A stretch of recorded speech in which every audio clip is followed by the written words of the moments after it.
meu tema dessa manhã que a gente organizou para eu trazer para vocês é a respeito do louvor litúrgico, aquele momento que nós temos no culto todos os domingos antes da ministração da palavra do Senhor, né? E, amados, primeiramente eu queria fazer essa definição do que é o louvor e do que é o litúrgico. A Vitória já falou aqui amplamente sobre o louvor, muito bem falado, mas eu quero trazer uma tradução literal da palavra louvor, né?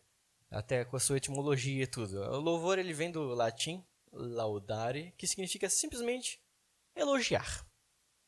Então, o louvor como termo, ele é uma palavra bastante ampla. Se eu vejo uma apresentação de balé, por exemplo, e eu bato palmo para o apresentador, eu estou louvando.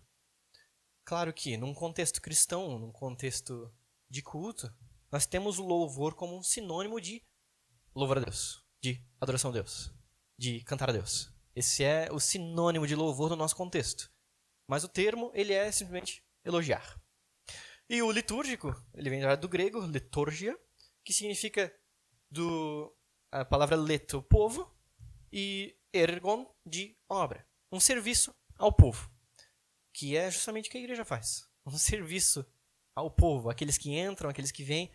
Nós servimos ajudando no louvor e servimos ministrando a palavra ao povo. E então, a grosso modo, o louvor litúrgico, ele é o elogio, a glória que se dá a Deus no momento do serviço cristão, que é o culto do domingo. Amém?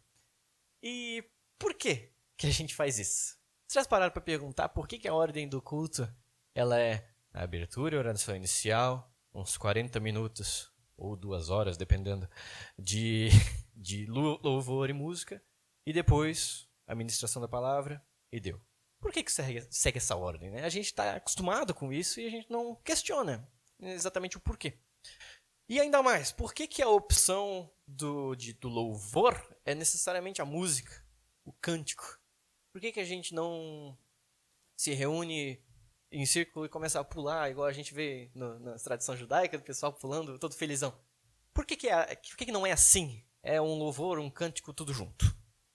Bom, para a gente saber o porquê, a gente precisa ver, primeiro, a origem de todas as coisas. A origem da música dentro do povo de Deus. E eu trouxe um histórico da Escritura a respeito do relacionamento entre o povo de Deus e a música como louvor a Deus.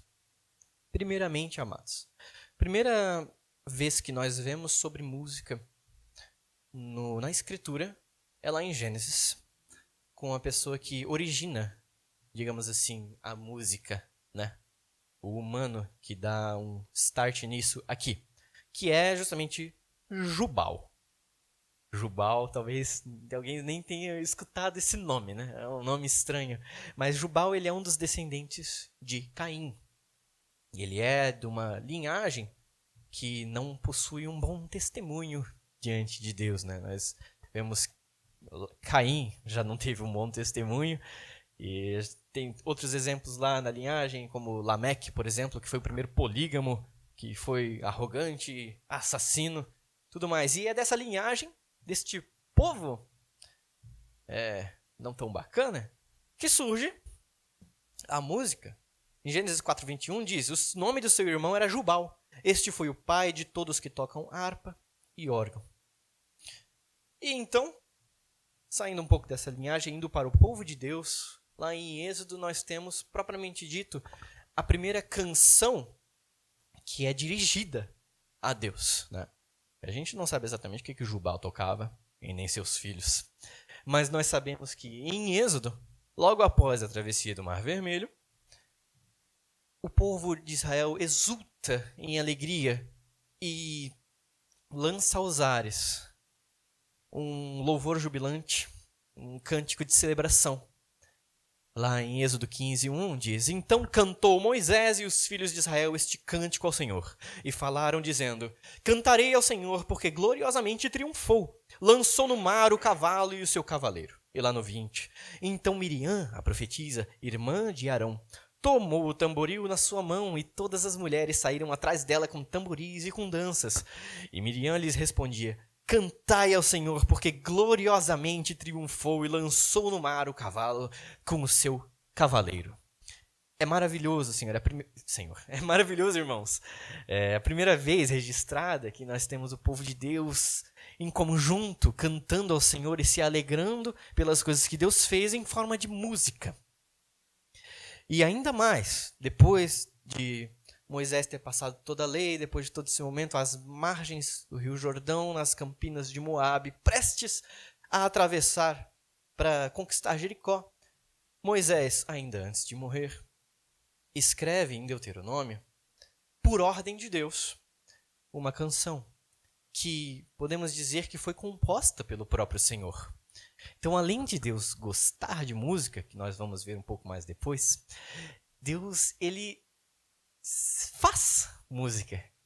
Além dele ter criado toda a capacidade de ondas e de capacidade sonora e tudo isso que nós temos na atmosfera, ele usufrui disso para fazer arte. E Deus vira compositor.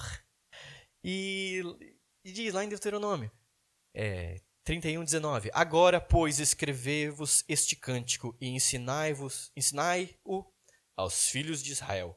Ponde-o na sua boca, para que este cântico me seja, Deus falando, por testemunha contra os filhos de Israel. Então, um cântico, além de ser um cântico feito pelo Senhor, ele é um cântico que é testemunha contra o povo. Porque fala sobre as gloriosas coisas que o Senhor fez e futuramente seria verdadeiramente testemunha contra um povo que tornaria-se idólatra e desobediente ao Senhor, né? E ainda mais, período de Juízes, Débora e Baraque, uma canção, um capítulo inteiro, uma canção sobre livramento e vitórias em batalhas. Lá em Samuel, em 1 Samuel, nós vemos o ministério dos profetas, a escola dos profetas fundada por Samuel, que usufrui da música para profetizar. A música, ela passa a ser ministerializada. A ministerialização da música começa aqui. Lá em 1 Samuel 10:5 diz: Então chegarás ao outeiro de Deus, onde está a guarnição dos filisteus, e há de ser que, entrando ali na cidade, encontrarás um grupo de profetas que descem do alto e trazem diante de si saltérios e tambores, e flautas e harpas, e eles estarão profetizando. Então, depois disso ainda, já com Davi, ele começa a inserir o louvor na liturgia. E é a primeira vez que nós vemos a música num contexto de culto. Quando Davi estava com aquela vontade de fazer o templo, eu vou construir um templo top. E Deus fala: não, tu derramaste muito sangue. Tu não terás esse privilégio de construir o meu templo. Pode passar para o teu filho. Então, Davi, ele faz de tudo para organizar, para facilitar para Salomão. Ele reúne tanto pessoas quanto bens, materiais, e prepara tudo para a construção desse templo e para os ministérios que ali estariam. E uma das preocupações de Davi foi justamente a música. Em 1 Crônicas 16, então naquele mesmo dia Davi, em primeiro lugar, deu o seguinte salmo. Para que, pelo ministério de Asaf, seus irmãos louvassem ao Senhor. Louvai ao Senhor, invocai o seu nome, fazei conhecidas as suas obras entre os povos. E Davi se importou tanto com isso, que ele não somente pegou um pessoal que queria tocar. Ele pegou um pessoal que sabia tocar. Pessoal que era bom. E muita gente. 4.000 porteiros e 4.000 para louvarem ao Senhor com os instrumentos que eu fiz para o louvar, disse Davi. Deixa eu tirar o... Perdão. E ainda mais, o número deles, juntamente com seus irmãos instruídos no canto, todos eles mestres, 288. Olha quanta gente. A gente aqui em 5 já se incomoda um pouco com os irmãos. Brincadeira. E a história continua, amados. Eu vou ser mais breve. Na volta do cativeiro,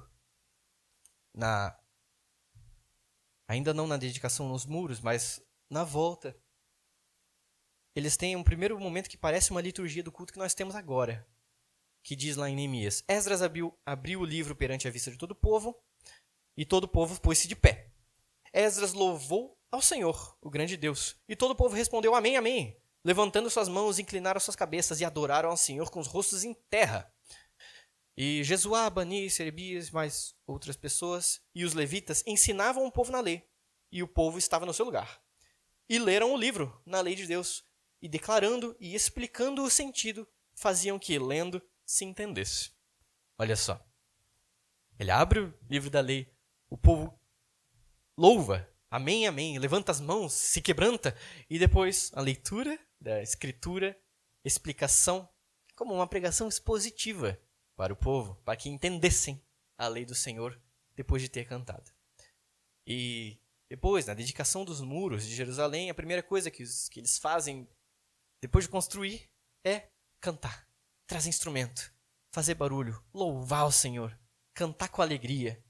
E sem falar, irmãos, se vocês abrirem no meio da Bíblia de vocês, vocês vão ver um livro gigantesco de 150 capítulos de música. Somente música. Um manual de como se achegar ao Senhor da maneira que Ele gosta, escrito numa arte que o Senhor imensamente gosta, que é a música. Nele nós temos profecias, nós temos ensinamentos, temos expressões de amor, medo, fé, confiança, tristeza, alegria. Temos mais ou menos 60 salmos de lamento, 12 didáticos, 30 de louvor, 15 de ações de graça, 15 que falam somente sobre a terra santa, Sião e o seu povo. Tudo isso em forma de música, e tudo isso o Senhor nos traz como uma leitura válida, inspirada e santa. E a gente vê, queridos, que em todo esse Antigo Testamento, o povo de Deus ele sempre se expressou por meio do canto congregacional. O povo de Deus sempre foi um povo que canta, um povo que exulta em alegria por meio do cântico. E era bastante gente. Pensa, todo o povo. A gente não está falando sobre uma igreja só, a gente está falando sobre um povo gigantesco em uma só voz cantando a um Deus que tem uma voz mais poderosa do que eles. E este povo de Deus permanece, e essas práticas do povo de Deus permanecem. Na igreja do Novo Testamento, amados, nós temos essa prática continuada. O povo de Deus continua cantando ao Senhor.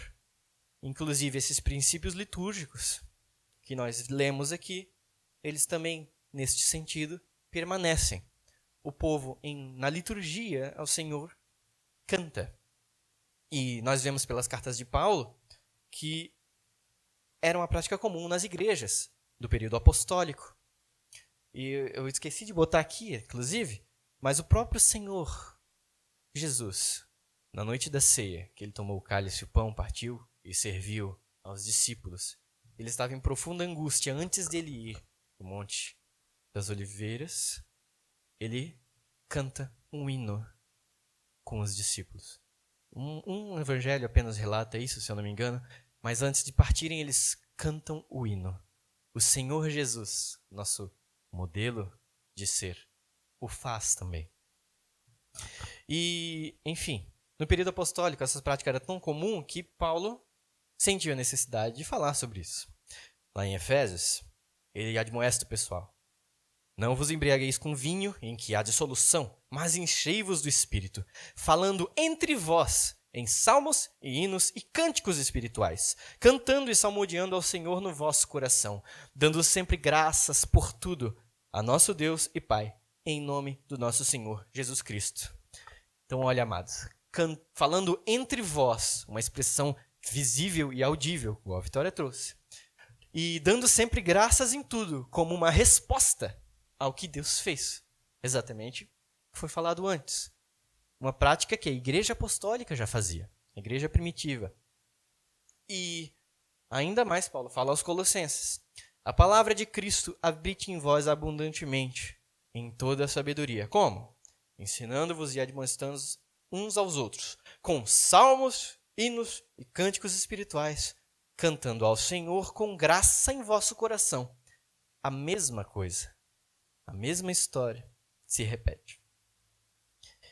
E então, amados, antes de passar para cá, você repara que na Escritura o povo de Deus ele é instruído e nós vemos a tendência do povo de Deus se expressar por meio do cântico.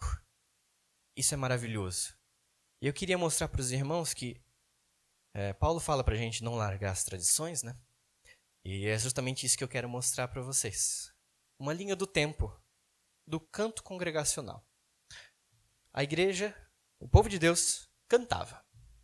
Canta. Sempre cantou. Sempre cantou.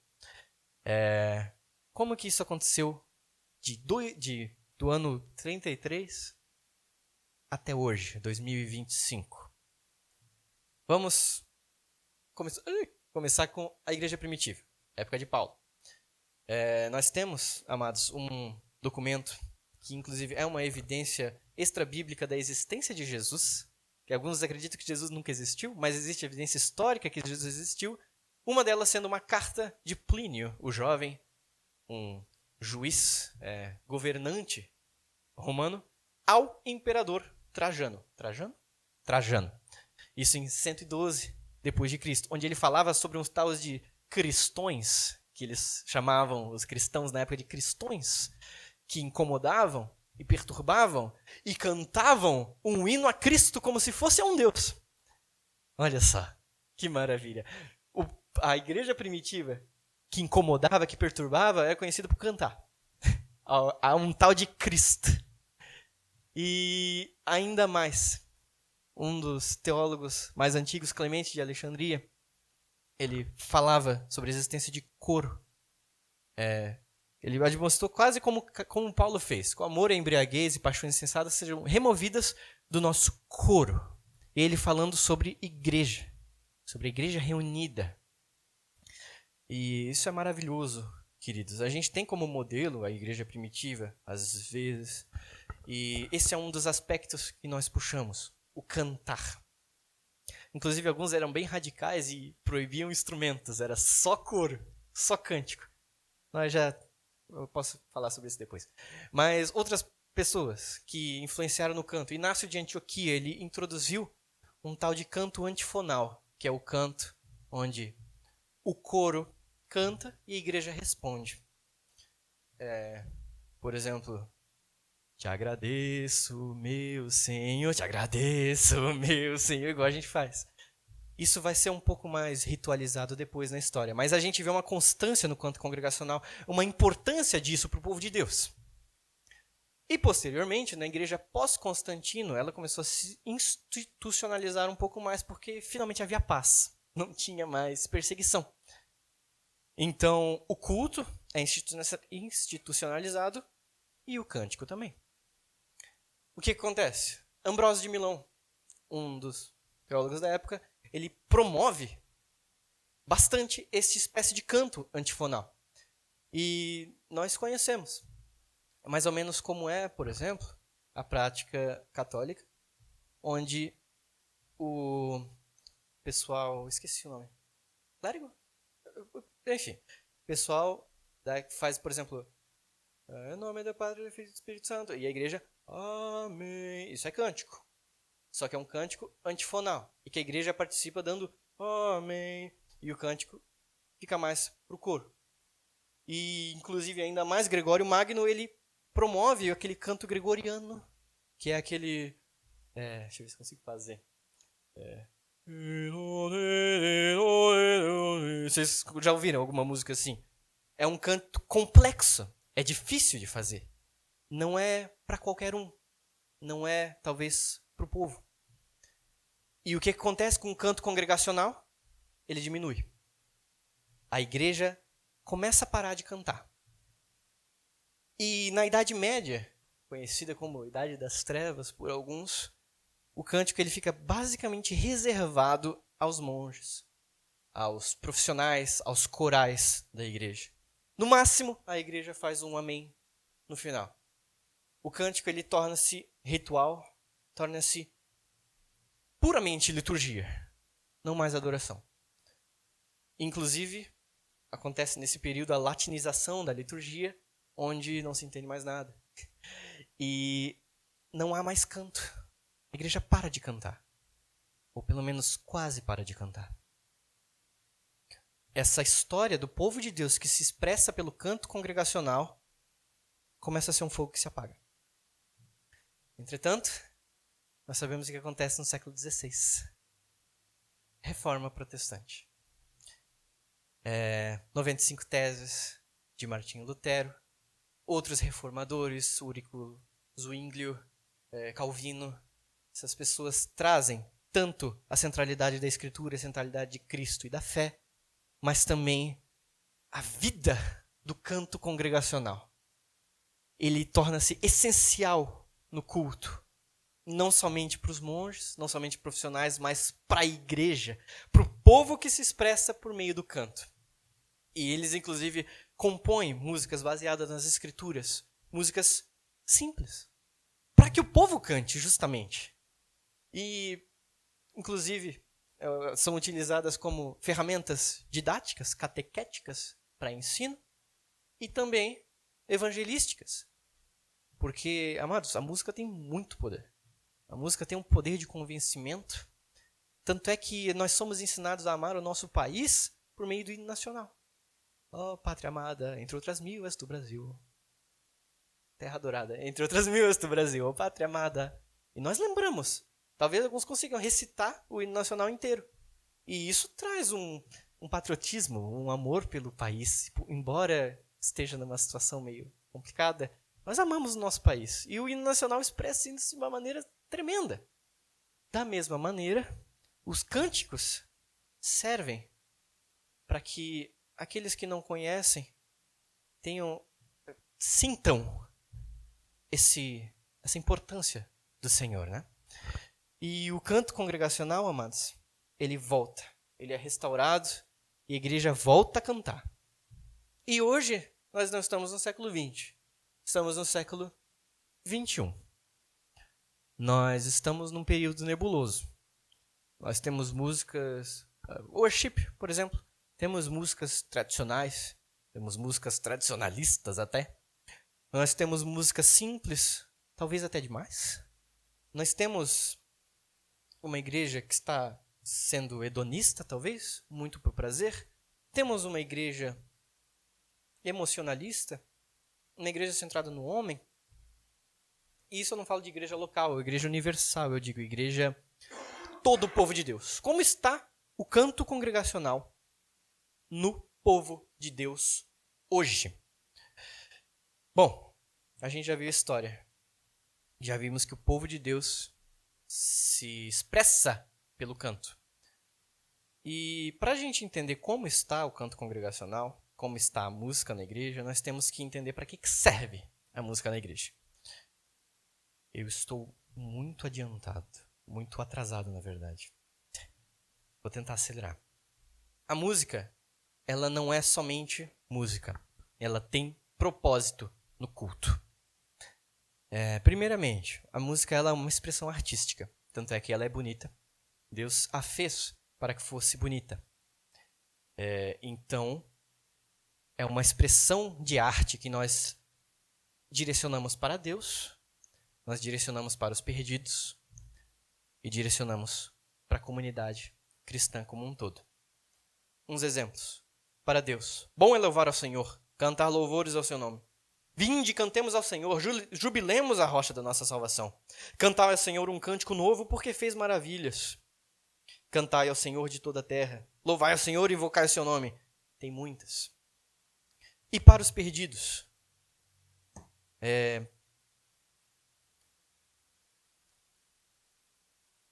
Louvai ao Senhor, cantarei entre as nações. Tua glória seja sobre toda a terra. Cantai ao Senhor a toda a terra. Anunciai sua salvação de dia em dia. Anunciai entre as nações a sua glória, entre todos os povos a sua maravilha. Louvai ao Senhor e invocai o seu nome. Fazei conhecidas as suas obras entre os povos. Não somente o povo de Deus, entre os povos. A música, ela é uma expressão para Deus, ao mesmo tempo que é uma expressão que carrega Deus, perdão pela expressão, mas ele carrega ao Senhor para os perdidos, para a mente diretamente, para aquele loop musical que fica na mente das pessoas, que as fazem ceder, finalmente. E para a comunidade cristã, nós temos vários salmos que são sobre Sião, como eu comentei, sobre a cidade santa, sobre o povo. Músicas que unem o povo. Nós temos músicas mais de comunhão. Temos músicas de quebrantamento, sim, de louvor. Mas quando o povo canta, a igreja ela se expressa em uma só fé, uma só confissão, ordenada, linda e universal. Onde a igreja toda fala uma só coisa, em unidade, como um povo unido, santo, separado verdadeiramente. Amém, queridos? Além disso, além de uma expressão artística, todos esses pontos, música ela é absurdamente importante para o ensino. A música ela fixa princípios. Ela tem um poder didático tremendo. Tanto é que quando Deus compôs aquela música para o povo de Israel, ele diz, será que... então esse cântico responderá contra ele por testemunha, pois não será esquecido da boca de sua descendência, porquanto conheço a sua imaginação. E ainda o salmista fala, bendize a minha alma, não te esqueça de nenhum dos seus benefícios. Queridos, quantos de nós sabemos recitar o Salmo 63 de cor? Talvez ninguém, mas a gente sabe que por toda a vida bendirei, levantarei as minhas mãos, todo meu ser se satisfaz em seu amor. Salmo 63, decoramos as escrituras. Uma coisa peço ao Senhor e a buscarei. Escritura. Muitas das nossas músicas são escritura. Nós lembramos dos versículos por causa das canções. E a palavra do Senhor ela vai entrando no nosso coração e fixando por meio do ritmo, da melodia e da harmonia, que nós vamos falar de tarde. Amém, queridos? E além, obviamente, da didática, que é de suma importância, por isso que é tão delicado escolher músicas, porque pode ensinar engano, mas além disso, é uma expressão para quando palavra não basta. E às vezes nós precisamos de coisas além de palavras para comunicar ao Senhor, para comunicar um quebrantamento. E Deus fez a música linda dessa maneira, porque Ele sabe que às vezes é mais lindo do que as palavras. Por isso que nós fomos criados com capacidade para julgar timbre, ritmo, melodia, todas essas coisas. Deus nos fez assim para que nós usufruíssemos disso no relacionamento com Ele. Trouxe uma referência aqui desse livro maravilhoso que eu recomendo. Cante! Como o louvor transforma sua vida, sua família e sua igreja. Ele é muito bom. E diz o seguinte, não somente isso, Deus projetou nossa psique para cantar. Quando cantamos louvores a Deus, está engajado muito mais que somente nosso aparelho fonador. Deus criou a nossa mente para julgar timbre e lírica. Pensar nos conceitos que cantamos envolve o intelecto, a imaginação, a memória. E relembrar o que está em uma melodia. Deus formou o nosso coração para se mover com profundeza de sentimento e com toda uma gama de emoções, enquanto uma melodia nos leva às verdades de quem Deus é e em quem nós estamos firmados. A música tem tudo isso de função. Então eu pergunto para os irmãos, a música é um preparo para o sermão? A música é o momento espiritual do culto, enquanto a palavra é o momento intelectual do culto? Às vezes o pregador sobe e fala, agora vamos para a parte importante do culto. Que isso? Amados, tudo é adoração, tudo é o louvor. O cântico, ele não é mais importante que a palavra, mas ele é tão essencial quanto a palavra. E a Escritura nos ordena a orar, a ler e a cantar. E um cantor conhecido, Matt Merker, diz o seguinte, em uma de suas revistas, temo que por causa disso, muitos evangélicos têm uma imagem bifurcada da adoração pública do culto. A parte musical do culto é apropriada para aqueles que relacionam com Deus por meio de experiências emocionais, ao passo que o sermão existe para envolver os intelectuais, os do lado esquerdo do cérebro. Na pior das hipóteses, essa falsa dicotomia pode também perpetuar o equívoco comum de que o louvor, por meio do canto, é o louvor da igreja. que leva a comentários do tipo: o louvor, leia-se música, hoje foi incrível, mas o sermão foi um pouco seco. Como se a pregação não fosse doxológica também, não fosse louvor também. Independentemente de como nós estruturamos nossos cultos, precisamos nos esforçar para transmitir a ideia de que tanto a música quanto a pregação são propriamente louvor a Deus e que eles são essenciais para todos os cristãos. Essencial, necessário, o cântico congregacional. Então, amados, nós valorizamos o cântico, nós valorizamos a música no momento do louvor, justamente por todas essas funções e porque também é culto. E também, uma resposta mais óbvia da pergunta, por que cantamos? Porque Deus mandou. É uma ordem do Senhor. Ele nos ordena a cantar, a ler a palavra, a orar, a ler a palavra, a ir na congregação dos santos, e nos ordena a cantar. Como dizem toda a Escritura, cantai ao Senhor, vós que sois seus santos. Regozijai-vos no Senhor, aos retos convém o louvor. Vinde, cantemos ao Senhor. Cantai ao Senhor um novo canto, louvai ao Senhor. Louvai ao Senhor, cantai ao Senhor um cântico novo. E outras diversas passagens, eu não vou ler todas porque eu estou sem tempo.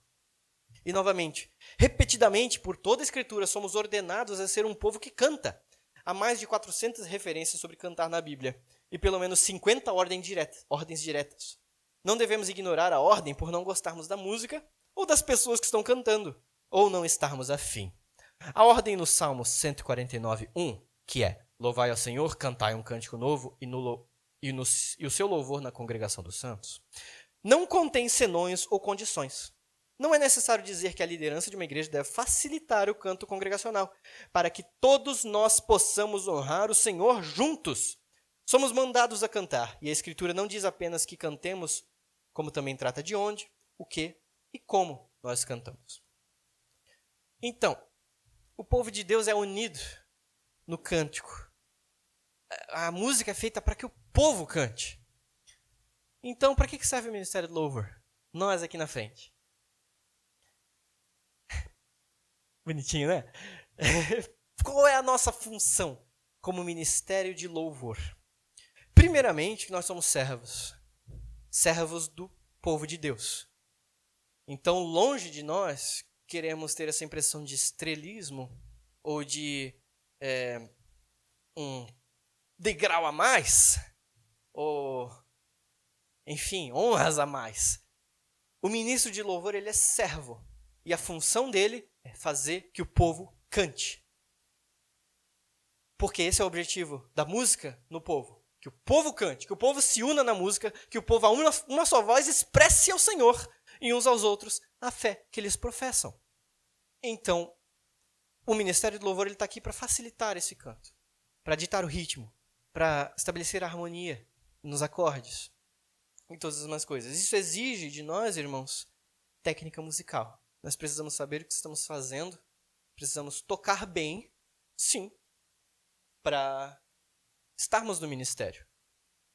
Por isso que não é, posso estar sendo polêmico, por isso que não é qualquer um que pode estar servindo dessa maneira.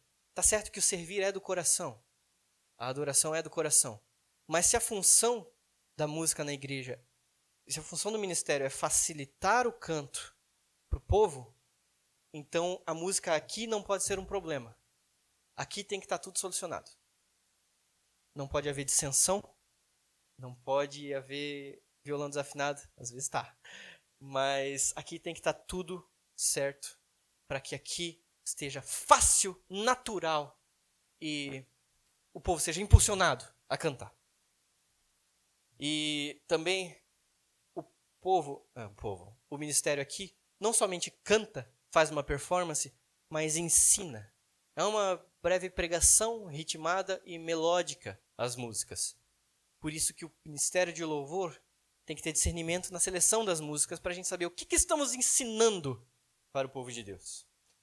E, obviamente, nós estamos aqui para conduzir a adoração do povo. Não necessariamente dar a métrica da música e facilitar a música, mas conduzir essa adoração. E quem que é que verdadeiramente conduz É o Espírito Santo. É Deus que conduz a adoração do povo que volta para Deus.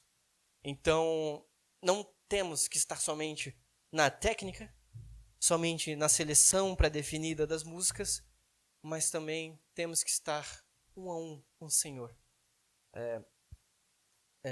Deixando que Ele, de fato, passe por cima da nossa técnica, passe por cima da nossa pré-seleção e conduza a adoração do seu povo.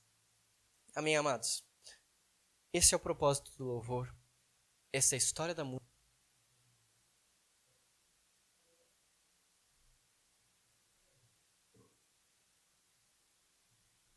Oi. Tá. Essa é a história, o motivo de nós cantarmos. Entretanto, eu dei o questionamento. Como está o canto congregacional? Né? Como está a música na igreja? Eu pergunto isso porque tem bastante polêmica a respeito de música. Uma delas que eu trouxe é emocionalismo. Tá meio baixo, né? Nossa, esse microfone é mais baixo. Emocionalismo. Não ser confundido com emoção. Né? O emocionalismo, amados, ele é uma condução do sentimento das pessoas para que elas deem uma determinada resposta.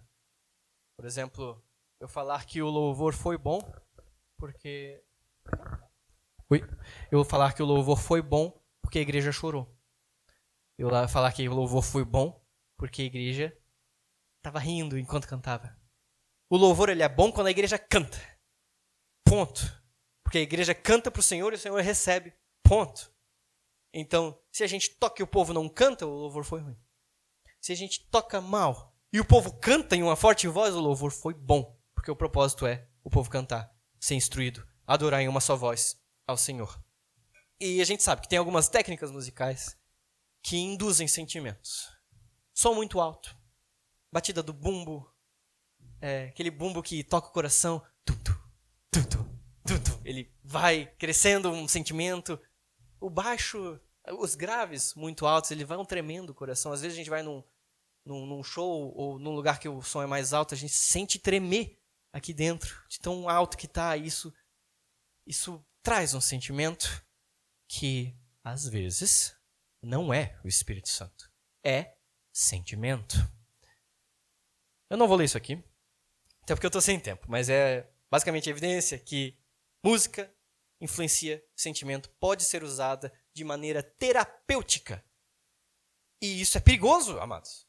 O culto tornar-se terapia e não culto, necessariamente, né? Entretanto, apesar de emocionalismo, o louvor precisa de emoção. Nós não podemos cantar alheios. Falei que a importância do louvor é nós conhecermos, nós cantarmos juntos. Mas existe uma diferença entre eu cantar por toda a vida bendirei, levantarei as minhas mãos e por toda a vida bendirei. É diferente. E a música, além de expressar as palavras e o ritmo, ela expressa o coração do povo para o Senhor. E, amados, a gente não pode confundir a reverência, esse medo de mostrar emoção, por frieza espiritual, de não ser mais fascinado pelo Senhor, de não amar mais o Senhor ao ponto de sentir emoções no meio do louvor, sentir emoções na música. A música foi feita para gerar sentimentos, sim. Nossa psique, eu li ali, nossa psique foi feita para reagir com sentimento às músicas. E Deus fez a música, Deus fez as ondas sonoras, tudo isso. Então, por que não chorar? Por que não se alegrar, sorrir? Por que não cantar em alta voz, em entusiasmo? Tipo, quando o Corinthians faz um gol, que a gente grita, eu não sou corintiano, e a gente grita sem querer saber o que tem ao lado, só gol! Uma emoção que não tem no louvor. Não tem pro Altíssimo. Tem que ter emoção. Tem que haver ordem, mas tem que ter emoção. Outra polêmica. Antropocentrismo. A centralidade no homem. Nós temos talvez eu passe um pouquinho, uns 5 minutinhos, me perdoe, irmão. A gente tem um cuidado para saber, essa música, ela fala diretamente, honra a Deus? Não. Então o que ela está falando? Às vezes ela é uma música sobre união, então, de certa forma, honra ao Senhor. Mas existem músicas e louvores antigos e contemporâneos que são simplesmente utilização de Deus para louvor do homem. Utilização de Deus para bênção do homem. E não é louvor a Deus. Exemplos. Eu fiquei abismado quando eu li essas letras. Essa aqui bastante gente conhece. Você é um espelho que reflete a imagem do Senhor. Não chore se o mundo ainda não notou. Já é o bastante Deus reconhecer o seu valor. Você é mais raro que o ouro puro. Ela até não é tão ruim, porque de fato Deus não desiste. De fato nós temos valor no Senhor. Então muito do antropocentrismo ele está no coração de quem canta. Mas a gente sabe que o povo... isso ajuda, né? Basicamente... É mais raro que o ouro puro de Orfir. Se você desistir de não desistir. Mais baixo no... Você é um espelho! Enfim. E outras. Vai acontecer. Tem que acontecer. O anjo vai descer aqui para te abençoar. Porque para Jeová, ver um escolhido perder uma luta é inadmissível. É inaceitável. Como se Paulo não fosse decapitado depois de pregar. Como se os apóstolos não fossem apedrejados, martirizados, derrotados de fato. Um milagre na tua vida é hoje inevitável. E outra, essa aqui eu achei pior. Já te humilharam demais. Te deixaram prostrado pelo chão. Isso te entristeceu, feriu o teu coração. Mas eles esqueceram que o quadro gira, a roda gigante gira. Uma hora tá lá embaixo, outra hora tá lá em cima. E tu já vê... Dá até de imaginar como é que a música está virando, está virando, está virando. Quem estava embaixo está subindo. Fica ligado, pode ser você. Pode ser você que hoje vai ser exaltado. Hoje é o dia que Deus muda a tua história. Amados, isso em culto. No momento solene para o Senhor, onde o povo se reúne em contrição, em adoração ao único Senhor, ao único exaltado. Eu vou cantar uma coisa que me humilharam e a roda gigante gira. Pelo amor de Deus. Por isso que exige muito discernimento para sabermos se o que estamos cantando realmente é para Deus. Realmente edifica. E eu vou acelerar um pouquinho, que já deu o meu horário. Pontos de verso. É a última parte. Eu quis trazer algumas questões que às vezes são incógnitas para nós e para a igreja. Por exemplo, lugar no culto. Tem lugar para um solo de guitarra? Se no interlúdio entre uma música eu quiser meter um... Existe espaço para isso? Glorifica a Deus? Glorifica. Eu estou usando meu dom, meu talento, para expressar uma musicalidade que Deus fez para a honra e glória do nome dele. Mas lembre-se das funções do louvor. Função didática, função de unir e função, meu Senhor, e função de expressar. E lembre-se que o canto congregacional, ele é a expressão do povo. Então, o que o povo vai estar recebendo ao passo que eu faço... Pode ser um momento que o pessoal de fato está em contrição, está parando para meditar. Mas se o povo meditar, então que não haja som. Não há fruto para um solo desta natureza durante o momento do louvor, do culto público. Eu posso glorificar o Senhor com solos, mas em outro lugar. Outras incógnitas. Levantar as mãos. Por que a gente faz isso? É bíblico? É bíblico. É uma expressão que os pais da igreja, inclusive os personagens bíblicos, faziam. De render-se ao Senhor. De prostrar, direcionar louvor. E tentar alcançar talvez os céus. Mas de rendição. Alguns assim, outros assim, outros assim. Levantar as mãos. Salomão fez isso. Pôs-se Salomão diante do altar, na presença de toda a congregação, e estendeu as suas mãos para os céus. E o Salmo 63, que a gente canta, assim eu te bendirei quanto viver, em teu nome levantarei as minhas mãos. É bíblico. O povo de Deus faz isso. É santo. E ainda mais, fechar os olhos. Por que a gente faz isso? Isso tem uma origem, a gente estava conversando na quarta-feira, inclusive, de um povo, da parte seleção da igreja que decidiu seguir a tradição monástica, de monastérios, de ser monges e se isolar. E havia uma tendência de ser ascético, ou seja, de se privar de algumas necessidades básicas. Jejuns, passaram sofrimento deliberado, não o ascetismo que a gente vê em Colossenses, mas um ascetismo de fato moderado e para Deus. E uma das partes desse ascetismo era justamente se privar da visão e estar mais introspectivo, mais meditativo, sem distração, estar eu com o Senhor. Isso tem origem lá para mais ou menos 400 depois de Cristo. E isso é válido. Claro que não se torna mais adorador e melhor o louvor se eu estou fechando os olhos. Até porque os momentos que eu mais me alegrei, mais senti a presença do Senhor, foi justamente quando eu contemplei o seu povo cantando em conjunto. Crianças, velhos, mulheres e homens, cantando em uma só voz ao único Deus. E Deus, em sua criação, expressando uma diversidade de cantos, afinados e desafinados, bonitos e feios, para Ele. Isso é lindo. Isso, às vezes, edifica mais do que ficar com os olhos fechados e não ver mais nada. Mas tem o seu valor. Às vezes, precisamos nos concentrar, precisamos falar diretamente com o Senhor. E podemos nos fechar, expandir, fechar, expandir. Enfim, essa é a origem. Outra coisa, dança.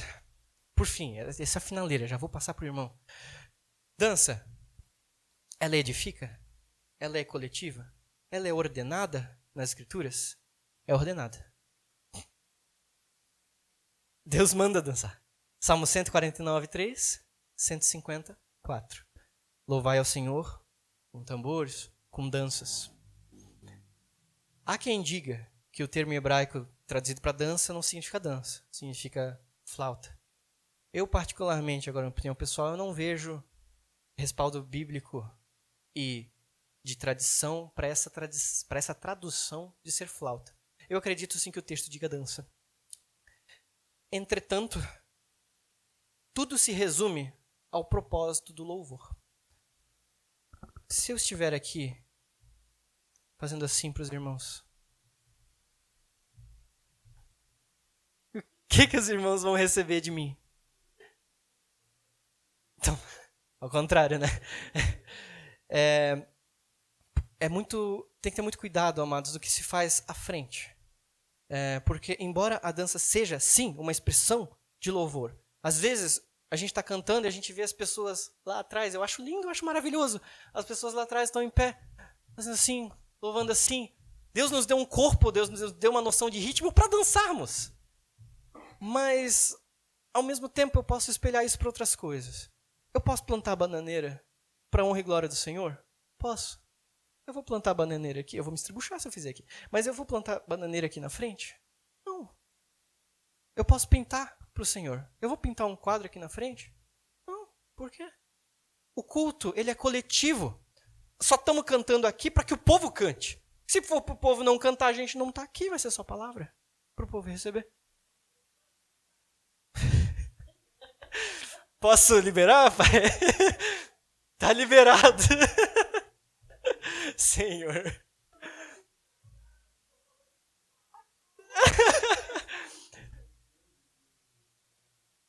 Sim, verdadeiramente. Deus nos deu um corpo. Mexa esse corpo. É para a honra e glória do Senhor. A questão é aqui na frente. E enfim, amados, esses são os pontos diversos. Concluindo, o canto congregacional é a expressão do povo de Deus. É uma coisa que todo povo faz, que todo ser humano capaz de falar consegue fazer. Desafinado ou não, bonito ou não, todos conseguem, todos podem e todos devem cantar ao Senhor com uma congregação. Ministério do Louvor está aqui para facilitar isso para os irmãos. E a música, o canto feito pela igreja, ela une o corpo de Deus, o corpo de Cristo, e glorifica a Deus. Todo povo, tribo e nação canta ao Senhor, com culturas diferentes, estilos de músicas diferentes, mas com uma glória que mostra a multiforme graça de Deus e a diversidade do seu povo eleito santo. Amém, amados? E a adoração, esse louvor litúrgico, eu quis trazer reservado para esse momento do culto, mas ele não é uma coisa rígida. Ele é uma coisa que parte do coração verdadeiro de um adorador, como a Vitória trouxe. É uma resposta que parte do conhecimento de Deus. É algo que não se faz por mero formalismo ou liturgia, mas é algo que se faz espontaneamente. E dando esse gancho, quero chamar o irmão Rodrigo para estar falando sobre o terceiro tópico.